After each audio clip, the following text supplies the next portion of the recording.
everyone. Welcome to the Real Estate Red Zone, brought to you by the Real Estate Center at Texas A&M University. I'm Haley Reeder, Communications Specialist. Today is Wednesday, April 3rd, 2019. On this day in 1860, the first Pony Express mail, traveling by horse and rider relay teams, simultaneously leaves St. Joseph, Missouri, and Sacramento, California. 10 days later, the westbound rider and mail packet completed the 1,800-mile journey and arrived in Sacramento, beating the eastbound packet's arrival in St. Joseph by 2 days and setting a new standard for speedy mail delivery. Although ultimately short-lived and unprofitable, the Pony Express captivated America's imagination and helped win federal aid for a more economical overland postal system. It also contributed to the economy of the towns on the route and served the mail service needs of the American West in the days before the telegraph or an efficient transcontinental railroad. The legends of the lone Pony Express rider galloping across the Old West frontier lives on today. According to Real Estate Center data, rural land prices have been seeing a steady increase since 2011.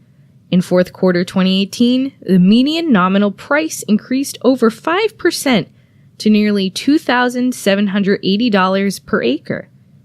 Land across Texas has many uses. According to Magnificent Seven, Texas Land Market Regions, a Tierra Grande article by Center Assistant Research Economist Dr. Aaron Keela, Texas' size and vast landscapes make insightful discussions on statewide market trends difficult. But we do know that Texas land has always been popular for hunting, fishing, and other recreational uses, particularly on the outskirts of major metros. These sales tend to have smaller acreage sizes with larger per-acre prices. But who is buying this recreational land, and what are they looking for? What areas are hotbeds for this sector? Joining us today to talk about the Texas recreational land market is Blake Farrar, Texas Sales Manager for Whitetail Properties in Boerne. Thanks for being here. Absolutely. Thanks for having me, Haley. So tell me a little bit about your general buyer profile.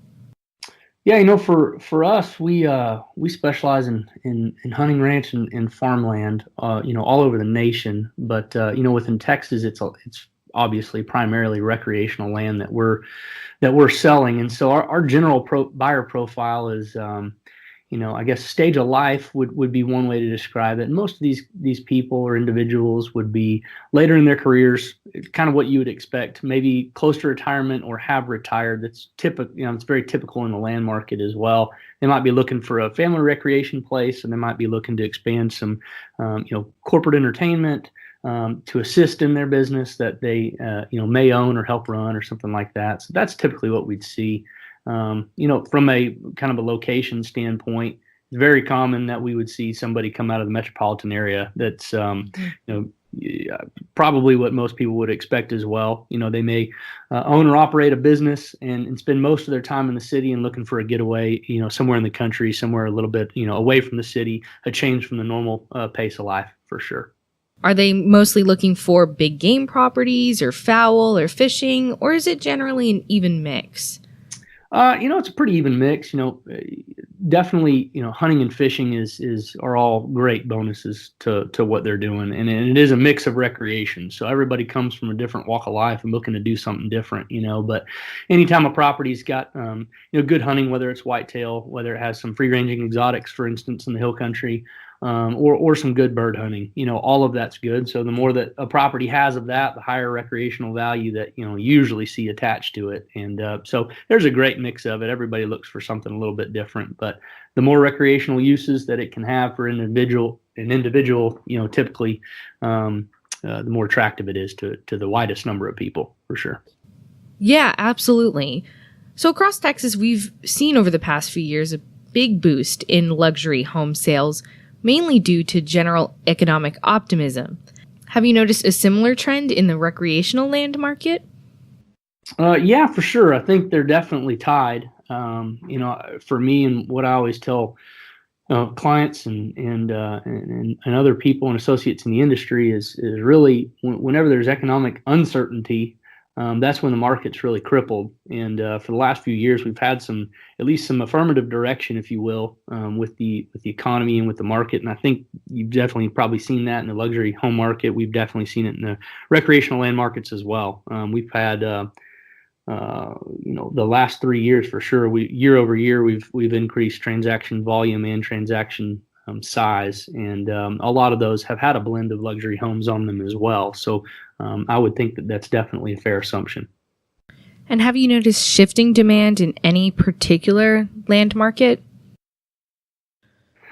Not in particular. I think that there's a strong demand, all over Texas most of the time, and it's really to the individual and what they're looking to do with it. I think that there's always going to be a pretty strong demand for recreational land that's kind of on what I'd call the fringe area, where you can definitely see a tie to price per acre the closer you get to any metropolitan area. And I would say the greatest group of people that are looking to buy recreational land are also, it's obviously primarily an investment for them, so they're looking to get the biggest bang for their buck. So, I'd probably answer that question with these kind of fringe areas, 2 to 3 hours outside of metropolitan areas, are usually what we tend to see in the highest demand for those recreational type properties. But that being said, there's certainly nuances all over the place, like you had talked about, even with luxury home markets. The closer you get into town, the higher the level of fragmentation as far as acreage goes, and typically the lower number of acres as you get closer to town, you end up having I'd probably refer to them as luxury commuters, if you will, where they might actually live out there full time on some acreage, but they're close enough to town where they can get there. So I think there's definitely some nuances and some pockets in what you see as you get closer to town. But as far as overall regional, trends within Texas, it's been very strong throughout the state, and I hadn't seen any major shifts in where people are looking, any particular place for sure. And to jump onto what you said earlier about proximity to major metros, are there any metros in particular that might have a greater pull in the recreational land market or be particularly expensive? For instance, home prices in Austin are generally higher than they are in the other big metros. And do recreational land prices mirror that trend? Yeah, I've definitely seen it around Austin. What I'd probably point on there is, in between the cities, Austin, for instance, being so close to San Antonio, there's certainly no fringe area. It kind of blends into one almost between Austin, New Braunfels, and San Antonio. So By far, you'll see a tremendous, uptick in acreage values between the two cities, just because you can live there in between and commute to New Braunfels, Austin, or San Antonio pretty easy. And so we've definitely seen some ties to that. I would think that Houston and Dallas are usually our biggest two drivers, economically speaking, for buyers, or the greatest number of buyers, just because it's the biggest metropolitan areas and probably hosts the biggest companies, if you will. But they come out of all the big cities. So Houston, Dallas being the primary two, but San Antonio, Austin are obviously drivers as well. And when you start talking about region-specific stuff, the closer you are to one of those bigger cities, that's where the most of your buyers are going to come from most of the time, for sure. What are some opportunities or headwinds for this sector? I think the opportunities are kind of what they always have been.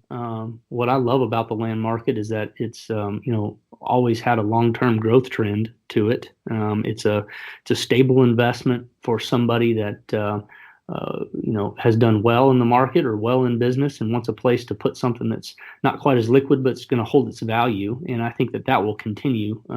It always will.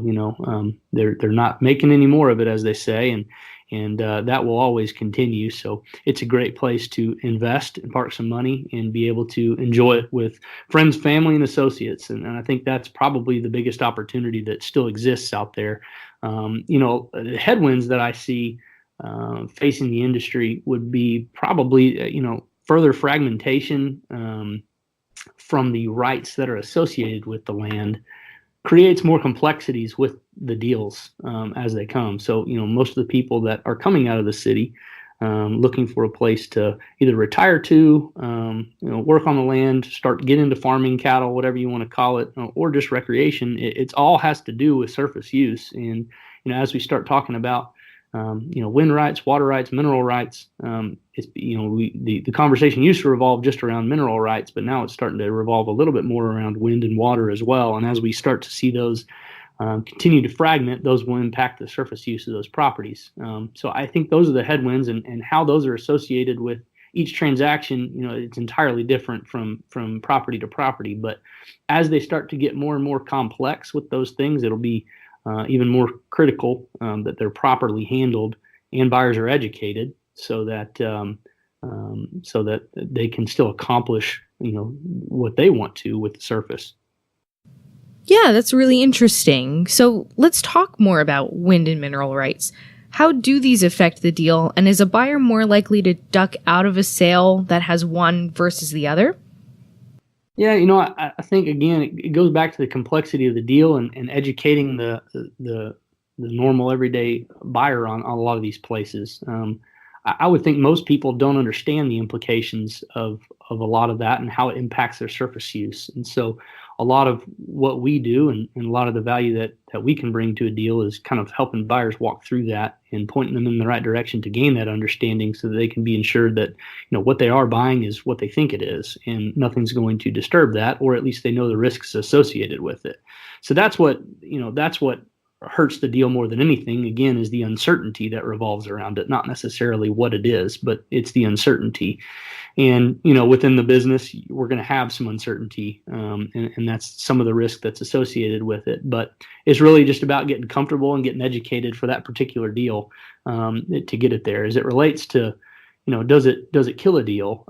Not necessarily, unless a buyer's going into a deal. Sometimes we'll run into transactions where it is a big deal to that buyer and there was no knowledge of it coming, and then something comes up in title search or whatever where wind was reserved in the past, and maybe that's a big deal to that person. But I think it's really more of a personal preference, and it also has a big reliance on the region in which the property sits. Is it an area that has a ton of mineral exploration? If it is, obviously minerals are a much bigger deal because your surface use is going to be impacted a lot more. Some people have started, I've even seen some people started to reserve some of these rights in areas that have absolutely no exploration for wind or water or whatnot, just because they've started to hear that it's becoming more of a hot topic and they think that would be a good thing to do.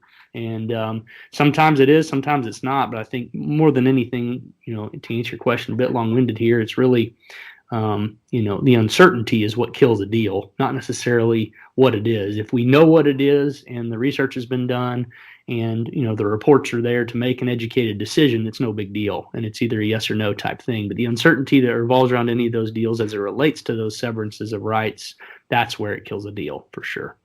And that goes to show just how important sales agents are in these kinds of complicated transactions. Yeah, absolutely. It's one of the things we pride ourselves in is being extremely knowledgeable about what we're doing and being the pros in the industry as it relates to it. And really, more than anything, it's formulating a team around that buyer that goes into it. It's not just the run of the mill cookie cutter transaction. There's always something that's a fun surprise or something that we learn on every single deal, and it's a matter of being able to navigate that, walk through that with the right team that's around that buyer to allow them to make the best educated decision possible. Right. Yeah. Well, thanks again, Blake, for joining us today. Really appreciated having you on. I appreciate having me and enjoyed the time, Haley. For more about Blake and Whitetail Properties, head to their website at www.whitetailproperties.com. And if you're looking for reliable rural land data, check out the center's website under the Data tab. Data are available for Texas land market regions and counties, and there's also information available for Alabama, Mississippi, and Louisiana. Get a regional analysis in Dr. Aaron Keela's technical report, Characteristics of Texas Land Markets. She and Center Research Economist Dr. Charles Gilliland and research intern Tian Su also elaborate about land market changes in Overhill, Overdale. Texas land markets, peaks, and valleys.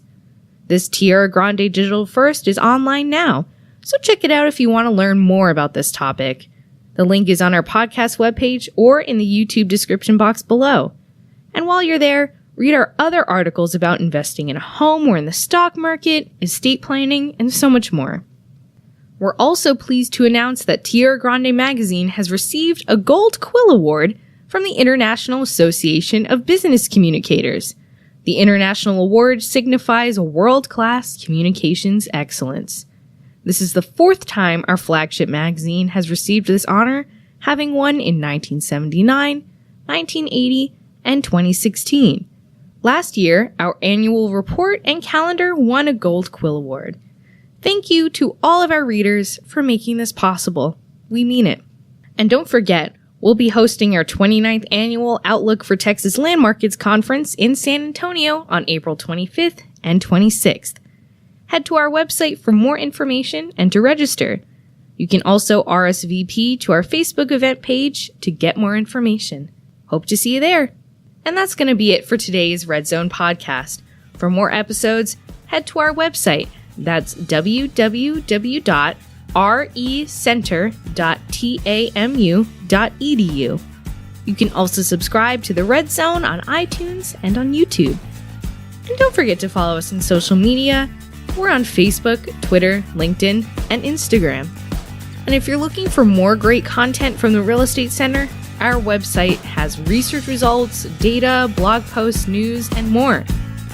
Thanks for tuning in to the Red Zone, brought to you by the Real Estate Center in College Station, Texas, where we've been helping Texans make better real estate decisions since 1971. This is Haley Reeder. See you next time.